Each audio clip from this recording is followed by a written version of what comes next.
Aujourd'hui, il y a une vraie pénurie de gynécologues en France. En moyenne, on compte un gynécologue pour plus de 5500 femmes de plus de 16 ans.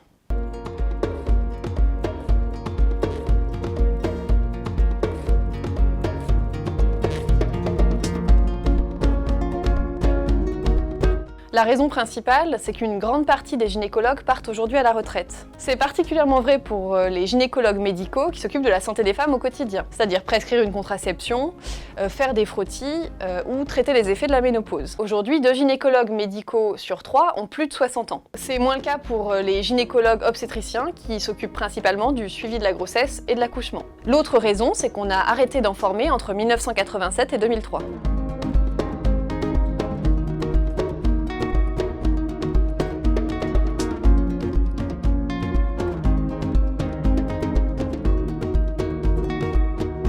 Le problème, c'est que ça va pas du tout suffire à compenser les départs à la retraite. Et ça, c'est un vrai problème pour la santé des femmes. À la campagne, par exemple, la vraie difficulté, c'est d'arriver à trouver quelqu'un près de chez soi. Certaines femmes doivent faire plusieurs heures de trajet pour arriver à trouver un gynécologue. D'autres se font carrément suivre sur leur lieu de vacances. Mais ce qu'on sait moins, c'est que ce problème existe aussi en ville, et particulièrement dans la banlieue parisienne.